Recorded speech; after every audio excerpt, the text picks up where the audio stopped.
Hey there, it's Big Tony over here at NatG, coming at you with a little War Robots test server action, and we're hopping the Yam map. Yeah, this is going to be entertaining. I've got possibly the worst possible hanger for Yam map. I want to come out here. I was going to show you guys the Ultimate Invader, the Ultimate Coronas on multiple bots, but instead we're going to just try to survive this map, I guess. Okay, I'm going to start off here with a Fafnir, 4 Ultimate Coronas. The Ultimate Coronas, more damage, quicker reload. Of course, they're ultimates. And they're also going to be monstrously expensive. If the Ultimate Ares is any indicator of how this is going to go, you're going to be talking out of the range of free-to-play, improbable for the pocket change and small spenders, and more than likely only going to come in and be actually available to the people who are spending money. And I mean a lot of money. We're talking, you know, anywhere from 50 to 100 bucks per weapon by the time you actually get in there and buy enough coins for crates. And I'm assuming it's going to be exactly like the Ultimate Ares, which I think is absolutely silly.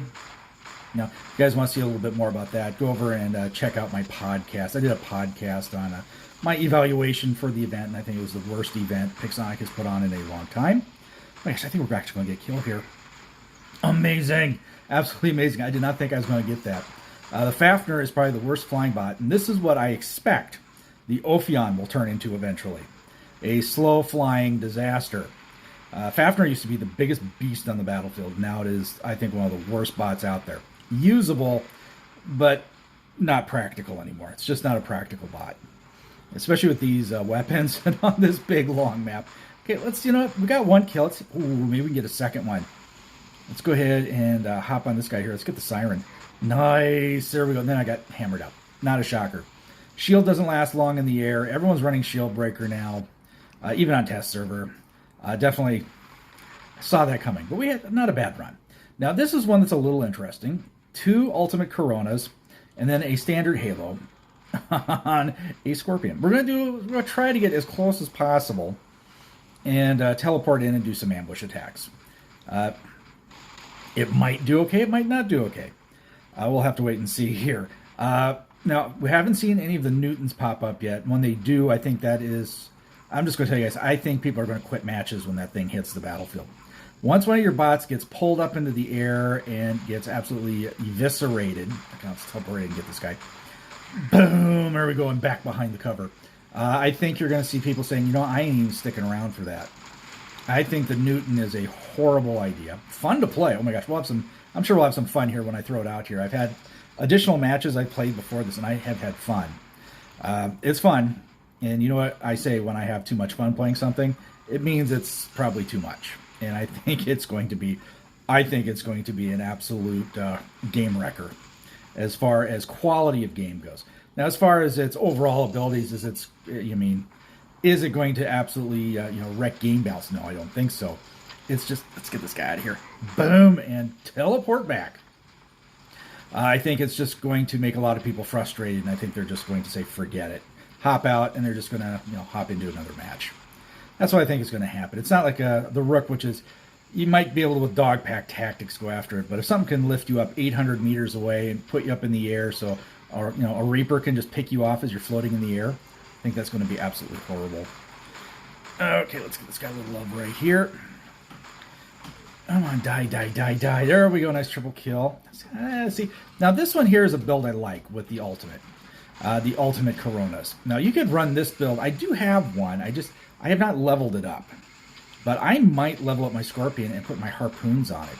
I think that would be an absolutely devastating build. Okay, let's see if we can't get this Wayland. I don't think I'm going to make it to the end. I think the Wayland's got my number punched right there. Okay, let's go ahead and... yeah, let's do it. Let's bring it out here. We got the Newton going. Now, once I get an 800-meter range, you'll see my buttons will light up there. And there we go. I can lift something like this, get it in the air, give it the love, beat it up, and it'll sit there. And there is a way you can probably bust loose. You have to use your movement skill. Whether, like the Invader, it'd be a jump, or, if you're with the Scorpion, a teleport away, Ravana phase shift, whatever. Or it's Transcendence. You just have to have something that you can bust loose from it. But it's going to be a horrible waste of your of your abilities trying to get away from this thing.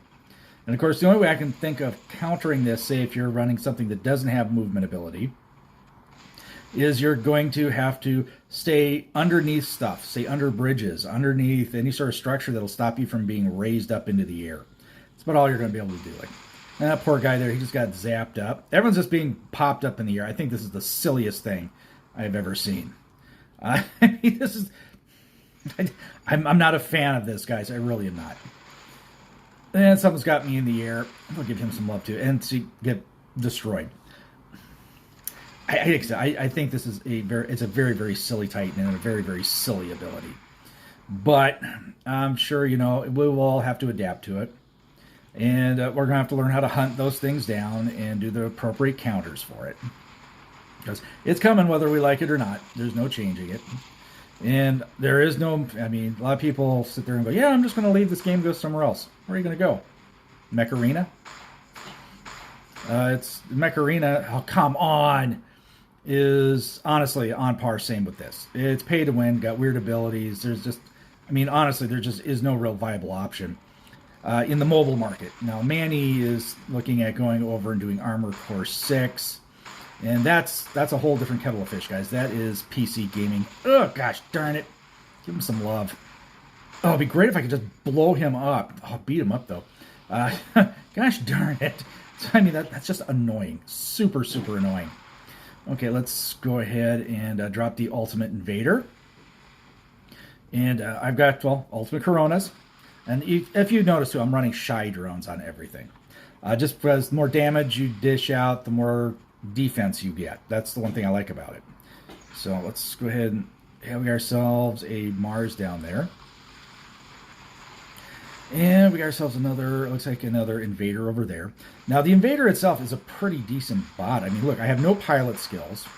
And I'm running the standard amplifiers, nuclear, immunity, and repair. And I have like 500,000 hit points.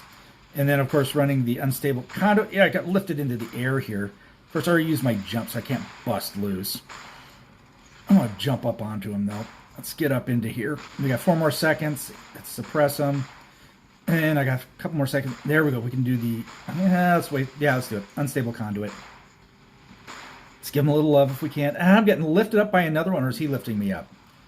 And that's what I mean. The Reaper over there is just picking me off as I'm up in the air. Just pounding on me. There's another Reaper down. We got 2 Reapers. This is great. Nothing like, this is just the perfect map for Reapers, guys, on anything. Whether it's Behemoths or Crisises, like down there. I'm just going to take this aggressive. That's all you can do at this point. I'm going to wait for him to line up, and we're just going to jump into his face here. He's firing, so he is completely visible. Now, if he wasn't visible, I'm at the right elevation. I should be able to hit him, even if he's in stealth. Because the Invader is nice and low. There we go. Got rid of him. Let's get back to that center beacon if we can. Move, move, move before that... Oh, okay, someone's got me up in the air. Actually, yeah, there he is right over there. So, that is so frustrating. It's 0 skill to use that Titan. There, just lift him up so everyone can shoot at him. I'm just not a big fan of it, guys. I really, really am not. Yeah, but it too shall be an era of Titans that I will, dread, complain about, and then eventually it'll come and pass. Just like, we had the Indra era, we had the Luchador era, we had the, the Rook. We're in the midst of the Rook era, but I think we're going to see that pop up as our next big annoyance. Now, good thing is they're not that durable. They don't have shield, they don't have stealth, they don't have self-repair. So, all it can do is lift you and be a complete and utter pain in your butt. It's up to its team to take you out, unless you've got the special weapons, the new weapons for the Titans. Then at 800 meters, you can fry, which I think those weapons are very potent. And I think they're going to be quite an issue when it comes to use on the battlefield. I think they're going to be very, very destructive. Okay, now I'm down to the Ravana, guys. If that Titan raises me up into the air, I believe that's an Aether over there. But if I get pulled up into the air, I am so hosed. All I can do is wait a few more seconds. I can have at least my Transcendence back. We are so close to a win right here. I just got to survive. There's only 2 of us left. Just got to hold it right here. They didn't get the beacons quick enough. they'd need to cap out to not win, to to basically get the win at this point, and we would basically have to bot out to end up losing. Oh, I got an Ultimate Invader coming. This is bad, but we got the victory. Let's just hop into the hangar. I'm going to wrap it up for you guys. Test server, very interesting. 7 kills, 1 beacon cap, 4.3 million. Not horribly bad. Alrighty, guys, quick wrap up for you guys, and then we're out of here. This is the only test server the footage that I'm doing from this weekend. Just wanted to take a quick look. The new Titan, going to be horribly annoying. Lift you up, everyone's going to shoot you down. Your only defense will be hiding under cover that gives you some protection, so it won't be able to raise you up. That's about the only thing you're going to be able to do, or sit back beyond 800 meters. And sit back and snipe with Crisis or Behemoth. That's about the only thing you're going to be able to do to protect yourself from this thing. The new weapons, of course, for the Titans are they're monsters, and they're going to be absolutely beastie. Got a little longer reload time, so that's going to help mitigate it being too over the top. But definitely, I don't think they're going to replace the bubble machine guns as the primary weapons out there. But I think for a quasi-sniper type Titan, they're definitely going to be a handful. The Ultimate Invader, what can I say, guys? It's going to be expensive. To get one, along with the Ultimate Coronas, you're going to have to spend a lot of money. Look at the Ultimate Ares. You have to basically, you can grind out, if you can grind out 700-800 matches in the course of, 3 days, round the clock playing for 3 days per weapon, go on for in this case that'd be like 9 days. It's impossible for free to play to get the weapons, let alone the bot on top of it. So, free to play, forget about it. Pocket change spenders, improbable at best. If you're lucky, if you're exceedingly lucky, and you bought, you did do a little bit of spending and got the right coins that are going to be required to get you into it, maybe you might end up with 1 Corona. But of course, the leveling them up is way more expensive than leveling up your standard weapon. So I'm not even going to play with that. I'll show it to you guys on test server, but I'm not even going to worry about it in live server. It's a status symbol. Yes, it's good. The Ultimate Invader with 3 medium slots instead of a medium and then 2 light slots. Yeah, it's way more firepower. It's going to be great for those folks who can fork out $200-300 for a bot and weapon combo, because that's what it seems to be working out as. This goes all the way back to the Dashbots guys. $200-300 per premium bot and weapon combo setup. It's continuing on to this day. About 7 years later. I mean, seriously, I don't need to say anything more about that. Ultimate Invader, great in concept, horrible for us guys who can't spend a lot of money. And of course, we don't get them in the content creator program. Only the big YouTubers with the Battle Rec accounts get those type of bots and weapons. And of course, those are Pixonic owned accounts that big YouTubers are allowed to use. But the rest of us, we have to shell out money for it, and I ain't shelling out money for that. I can think of many other things I could spend $200-300 on. Alrighty, guys, time to bail out of here. I hope you guys liked it. We ran Ultimate Coronas on everything. It didn't do horribly bad. Alrighty, guys, time to bail out here. Hope you guys liked it. If you did, give it a thumbs up. Subscribe to the channel. Hit that bell for notifications. That way you know when I'm dropping it. Alrighty, guys, stay safe and healthy. Watch out for each other. I'll catch you on the battlefield.